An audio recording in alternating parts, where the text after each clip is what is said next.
Marco Rubio is referring to the 60% enriched uranium. The Iranians had about 400 kilograms of that, and it probably was either moved or buried back in June last year when the Americans struck those nuclear sites.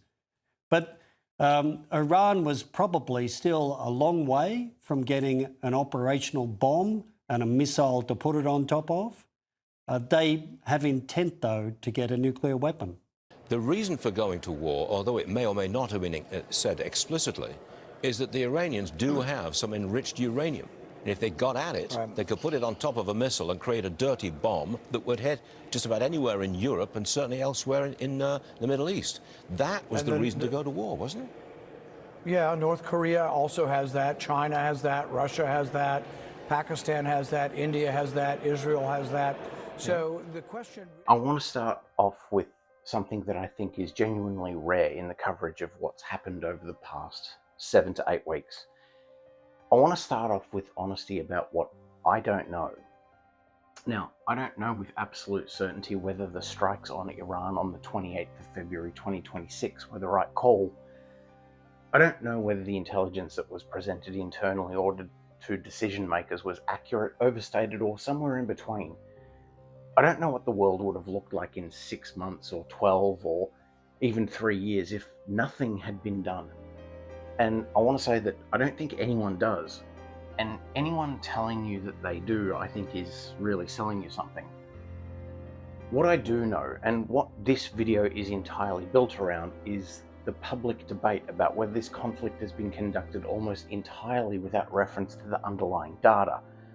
And that also means the physics, the mathematics, the actual numbers behind the claims that were made to justify or to condemn what took place at the end of February.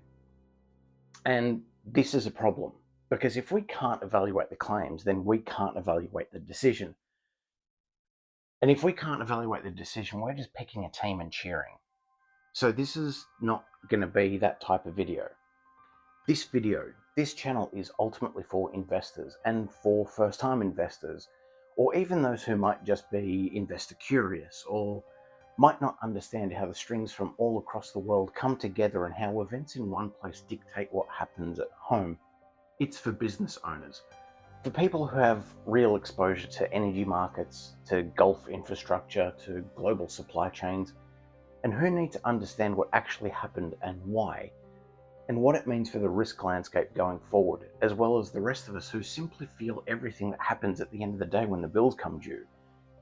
I've put this together in late April 2026, 7 to 8 weeks into a conflict that, depending on your vantage point, either is winding down to a negotiated resolution or sitting 72 hours from the next escalation. A ceasefire is reportedly in place. Negotiations are reportedly ongoing. The removal of enriched uranium material is said to be on the table and a non-negotiable criteria to bring an end to the conflict. Now, by the time that you see this, some of that may have changed, but the underlying analysis, the physics, the maths, the very basis for the content that I produce, as well as the economic damage, none of that changes with the news cycle, and that's what we're here for. So let's get into it. My name is Richard, and welcome to Ron's Industries, where we're pro-wealth and pro-growth.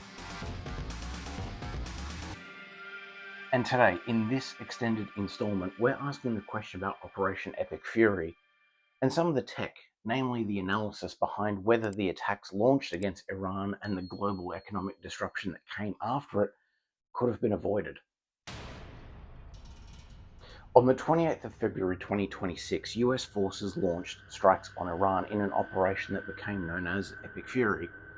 In the days that followed, the world got a very rapid and very expensive education in what geopolitical risk actually looks like when it stops being theoretical. Crude oil sparked sharply. Global equity indices across multiple markets pulled back into what analysts classified as correction territory. That means a decline of 10% or more from recent highs. In the scheme of market corrections, that's not catastrophic. But 10% of global equity markets is still measured in trillions of dollars of paper wealth. And the volatility that accompanied it created real stress in leveraged positions, pension fund valuations, and the hedging books of energy traders worldwide. But the oil price and the equity correction, as significant as they are almost secondary to something that got considerably less coverage, because what also happened during the conflict was that energy infrastructure in Qatar and the UAE took hits. And this is where the story gets genuinely serious for anyone thinking about long-term economic pictures. When we talk energy infrastructure in the Gulf, we're not talking about things that get fixed quickly. We're not talking about a pipeline section that you can weld back together over a weekend. We're talking about liquefied natural gas processing facilities, compression stations, export terminals, the kind of infrastructure that takes years to build and billions of dollars to construct. We're talking about strategic infrastructure that even the US is trying to deliberately leave intact on Carg Island. The kind of infrastructure that, when it goes offline unexpectedly, reprices global energy markets for months, sometimes years, because the supply assumptions that everything downstream was built on suddenly no longer hold. Qatar is one of the world's largest exporters of LNG. The UAE sits at the crossroads of global energy and financial flows in the Gulf. Damage to infrastructure in those two countries is not a regional inconvenience, it's a global economic event. And then there's the Strait of Hormuz. The Strait of Hormuz is roughly 33 kilometers wide at its narrowest point. Through that gap flowed approximately 20% of the world's oil supply, somewhere in the range of 17 to 20 million barrels per day, along with a significant share of the world's LNG. Now, there's no practical alternative route for the vast majority of that energy. Now, the pipeline alternatives that exist, the East-West pipeline, also known as the Petro line in Saudi Arabia, the Habshan-Fujairah pipeline in the UAE, have nowhere near the combined capacity to absorb the Hormuz flow if the strait was seriously disrupted. Now, for Australia, which imports the vast majority of its refined petroleum products via Asia, the Hormuz question went from being a theoretical vulnerability discussed in strategic policy documents to something that showed up in fuel pricing and supply confidence in a matter of weeks. For Europe, already managing an energy security environment that had been fundamentally reshaped by earlier disruptions, the conflict added another layer of complexity to an already stressed forward planning picture. So the economic damage is real, it's measurable, and it's significant. And in some cases, particularly the infrastructure damage, it's damage that will be felt in forward energy markets for some time to come. Now that's one side of the ledger. Now let's look at the other side. Now, the justification offered for the strikes by the US administration and by those who supported the action was essentially this. It was that Iran was on the verge of a nuclear weapons capability, that the enrichment program had progressed to the point where intervention was a matter of weeks, not months, that the window to act without confronting a nuclear-armed adversary was closing rapidly. And the immediate reaction from critics, and I think this is entirely understandable, was that we've heard this before. 20 plus years ago, the justification for the invasion of Iraq was weapons of mass destruction, weapons that, as it turned out, didn't exist in the form that they were claimed. The intelligence was wrong, the case was overstated, and the consequences of that decision, the economic and the strategic and as well as the humanitarian, played out over decades and are still being felt today. So when a similar sounding justification appeared for action in Iran, the skepticism was both instinctive and historically grounded, and in many places the opposition was a simple default. Based on precedent, that skepticism deserves to be taken with a grain of seriousness. But here's the problem with stopping the analysis at "we've heard this before." The fact that a justification was used falsely in one case doesn't make it false in every subsequent case. Logic just doesn't work that way. Pattern recognition is useful, but it's not the same as evidence.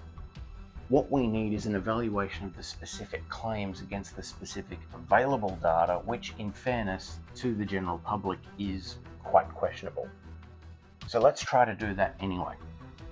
The specific claim was this: Iran has or had approximately 460 kilograms of uranium enriched to 60%. And that alone put them dangerously close to weapons-grade material. Now, is this true? Let's find out. Now, to evaluate that claim, you need to understand a few facts about uranium enrichment.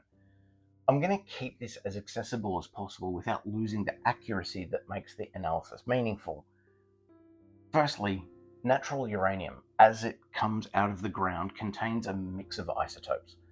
The one that we care about in this case, the fissile isotope, the one that can sustain nuclear chain reactions, is uranium-235. And in natural uranium, uranium-235 makes up approximately 0.72% of the total, less than 1%. Everything else is most commonly uranium-238, which is not fissile in the same way.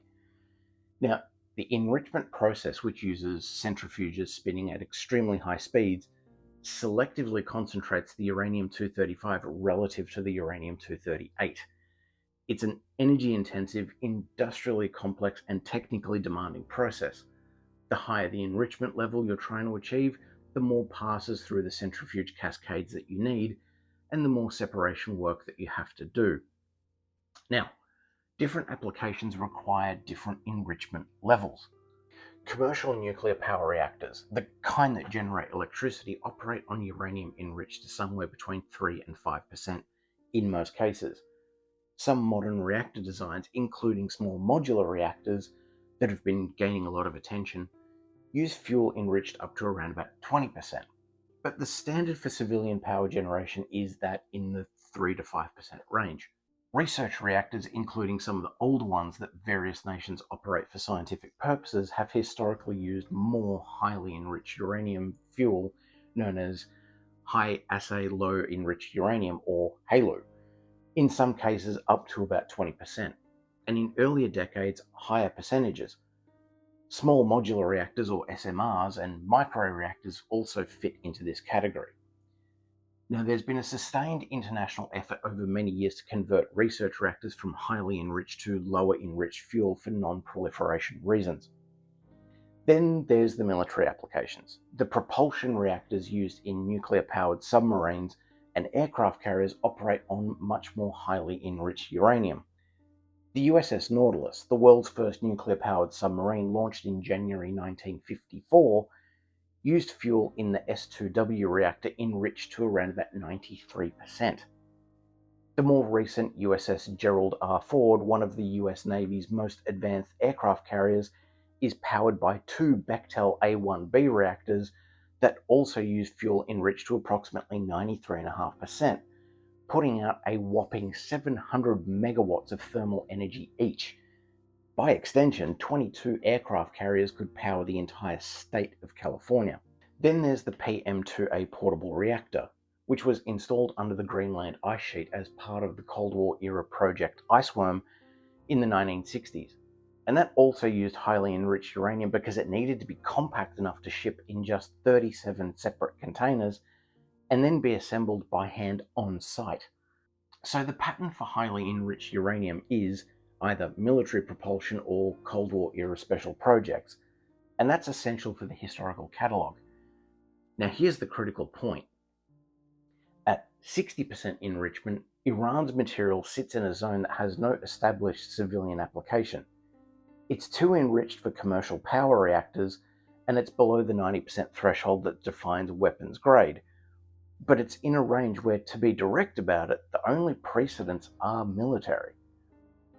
Although possible, there's no reactor design that requires 60% enriched uranium for civilian power generation. The argument or belief that Iran's 60% enriched uranium stockpile was for peaceful energy purposes has no technical foundation in reactor engineering. And this is before recognizing that enriching to 60% takes 34 times more effort than just getting to 3. And it's worth being clear about that, because this point has been significantly underreported in the mainstream coverage of the story. Now we get to the number that I think is the most important piece of data in this entire debate, and almost nobody's talking about it. The standard measure of enrichment effort is called the separative work unit, or SWU. It's not a unit of energy. It's a measure of separation work performed during the enrichment process. 1 SWU is equivalent to 1 kilogram of separation work. It's a technical unit, but it gives us something extremely valuable. It gives us a way to compare the effort required at different stages of the enrichment process in a consistent and quantifiable way. So let's apply it. To take natural uranium, that 0.72% uranium-235 feedstock, and then enrich it to 460 kilograms at 60%, requires, depending on the assumptions you make about the enrichment process and what gets left in the waste stream known as the tailings, somewhere between around about 55,000 and 67,000 separative work units. Now, this range reflects different assumptions about the tailings assay. Essentially, how much uranium-235 is left behind in the waste, but both ends of the range are in the same order of magnitude, and both represent an enormous industrial undertaking. To put it in physical terms, we're talking about the equivalent of running somewhere between 55 and 70 metric tons of uranium through the enrichment process. This is years of centrifuge operations, a significant sustained national industrial commitment. Now, if the end goal was 3 to 5% for power purposes, then only 4,000 separative work units would have been needed, and about 4.5 tons of material overall to get to 460 kilograms to 5%. Now, here's where the numbers become genuinely interesting. To take that 60% enriched material and then enrich it the rest of the way to 90%, which is the threshold for weapons grade material, requires only about 570 to 580 additional separative work units. Now, I want to let that comment land for a moment, because Iran had performed between 55 and 67,000 separative work units of enrichment effort. That's the work that they've already done. The final step to weapons grade material requires about 575. Now, if you express that as a proportion of the total effort required to get from natural uranium all the way to weapons grade, Iran had completed approximately 99% of the separative work. The remaining step, that final 30% points of enrichment from 60 to 90%, represents, in terms of the actual industrial work involved, roughly 1% of the total task. Now, this is the number that the public debate has almost entirely failed to grapple with, because the framing of the debate has been about percentages of enrichment, 60% versus 90%, which makes it sound like Iran was 2/3 of the way there. But enrichment percentages are not linearly related to enrichment effort. The separative work unit calculation tells a completely different story. In terms of the effort, Iran was at 99%. Now, how quickly could that final 1% of effort have been completed? Now, that depends on the centrifuge infrastructure that's actually available.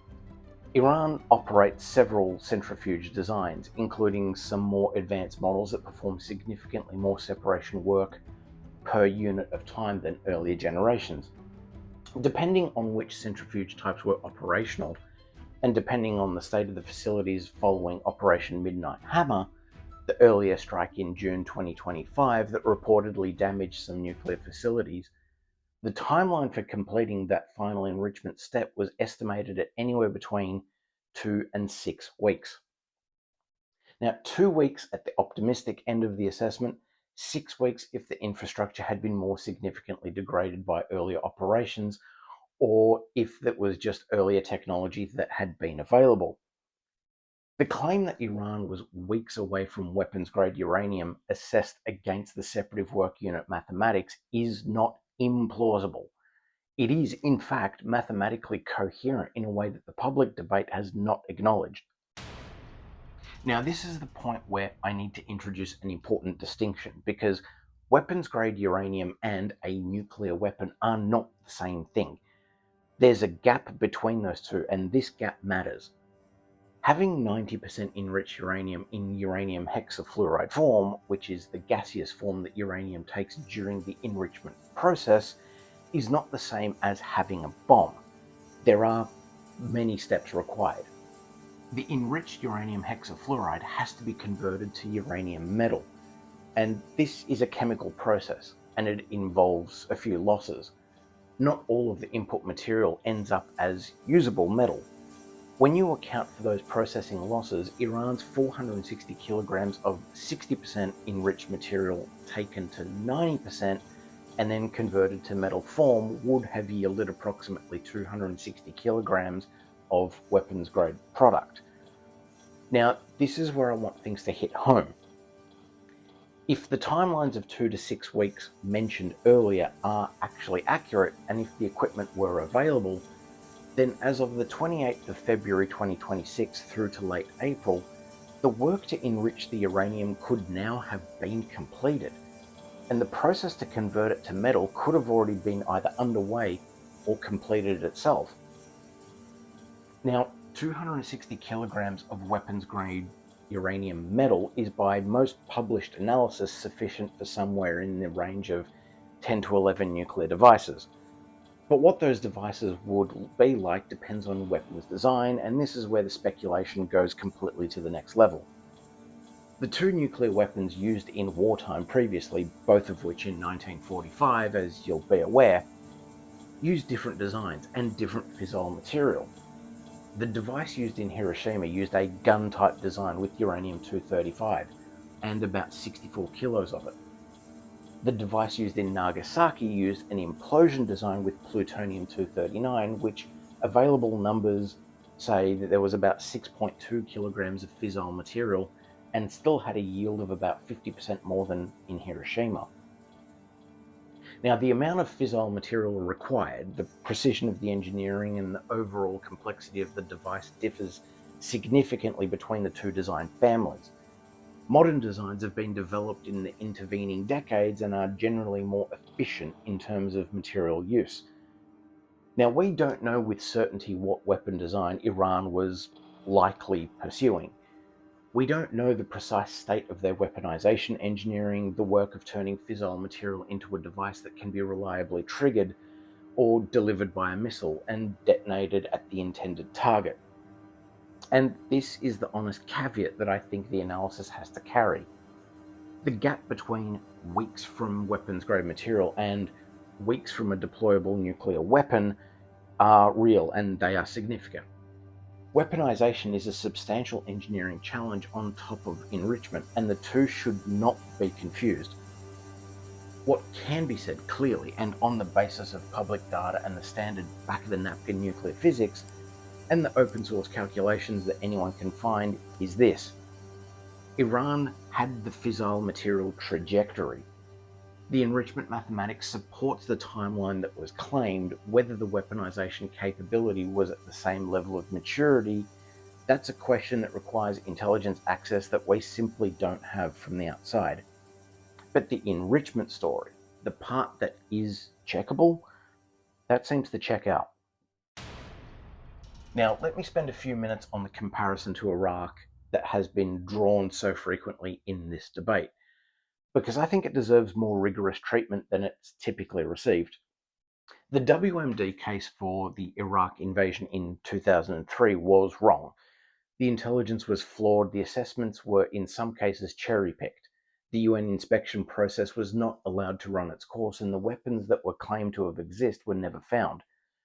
This is historical fact, and this is the legitimate foundation for the skepticism that greeted the Iran justification. But here is where the comparison breaks down when you look at the specifics. In the Iran case, the physical evidence for active weapons program was thin to non-existent.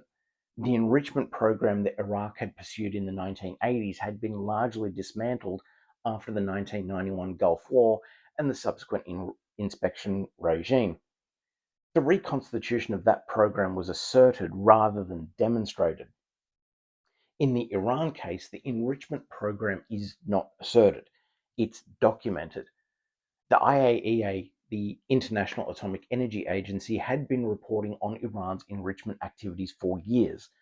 The quantities of enriched uranium, the enrichment levels, the centrifuge cascades, these weren't intelligence assessments from a single national source. They were the subject of international inspection reports that were publicly available and broadly agreed upon. The specific figure of 460 kilograms of 60% enriched uranium is not a claim that originated within the US intelligence community.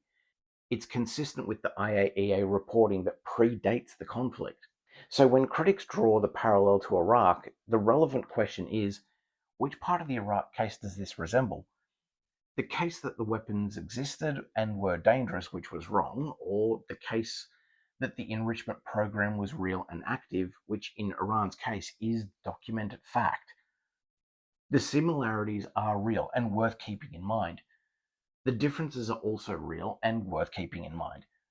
They're not the same story. They have important common elements and important divergences, and treating them as identical is no more rigorous than dismissing the comparison entirely.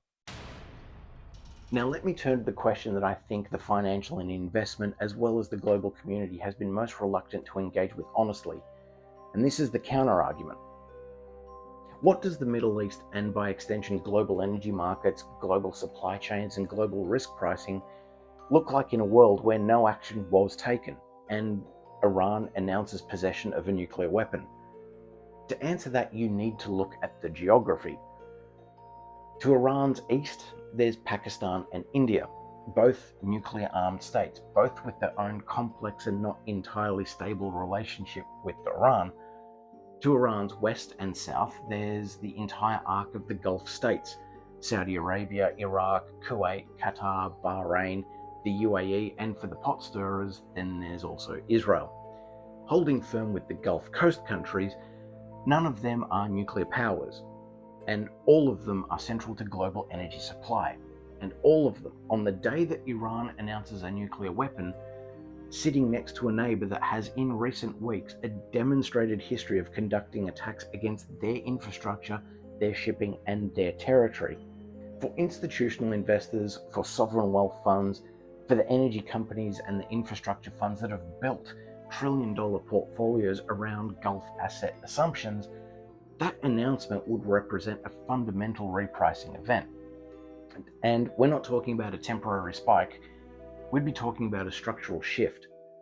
The risk premium on Gulf energy infrastructure, every LNG terminal, every oil processing facility, every export pipeline would reprice to reflect a new and permanent strategic reality. Insurance costs on tankers transiting the Gulf could increase significantly. The political and security calculus for every government in the region would shift overnight. And the question of whether Saudi Arabia, which has significant financial capacity, significant political motivation, has already made explicit public statements about matching any Iranian nuclear capability and would move towards its own nuclear program, would transition from speculation to mainstream risk scenarios. A nuclear-armed Middle East is not a scenario that the global markets have priced. It's not a scenario that the existing architecture of global energy trade was built to accommodate. And in the transition from a non-nuclear to a nuclear Gulf region wouldn't be smooth, gradual, or manageable in the way that the word transition sometimes implies. It would be abrupt, it would be disruptive, and it would be a step change repricing by its nature. From a first world armchair analysis, the question isn't, was the action of the US-Iran conflict economically disruptive? It clearly was. The question is, how does 7 weeks of significant but recoverable economic disruption compare to a structural, strategic, geopolitically, and financial repricing of Gulf risk that would play out over decades with an unstable neighbor? That's the calculation that was being made. And whatever your view of the political justification, this is the calculation investors, business owners, and entire countries and alliances need to be able to model.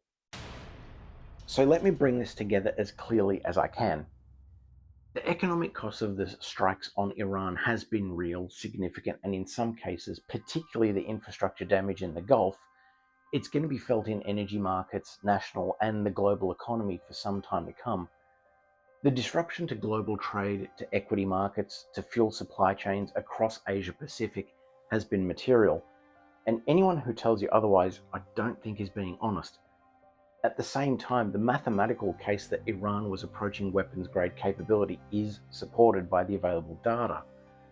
The separative work unit analysis tells us that Iran had completed approximately 99% of the enrichment effort required to reach weapons-grade uranium. The timeline of weeks looks mathematically legitimate, The physics supports it.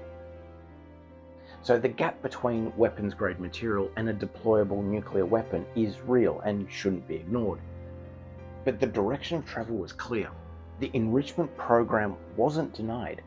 The pace was measurable, and the window for diplomatic options was, by any honest reading of the data, narrowing, failing and showing no signs of progress for years. Both of these things, the economic and strategic rationale, are simultaneously true. And the discomfort of holding both of those things in mind at the same time is, I think, the honest analytical position. It's more honest than choosing the version that fits neatly into a preferred political narrative. Now, as of today, in late April 2026, negotiations are reportedly ongoing.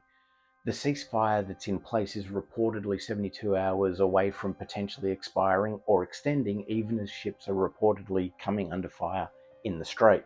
The outcome of those negotiations, whether a durable settlement emerges, whether the enriched material is verifiably removed, whether the region stabilizes, is going to shape how history ultimately evaluates the decision that was made on the 28th of February 2026. The world does not have the option of going back. It only has the option of understanding where it is, what got it here, and how to navigate what comes next. And this is what this channel is for. No team jerseys, no cheerleading. Not this time. Just the numbers, the context, and the implications for the people who need to make real decisions in a world that has genuinely changed. I genuinely hope that this analysis has been useful. The full written analysis with all the numbers and sources is linked in the description below. Thanks for watching, and I'll see you in the next one.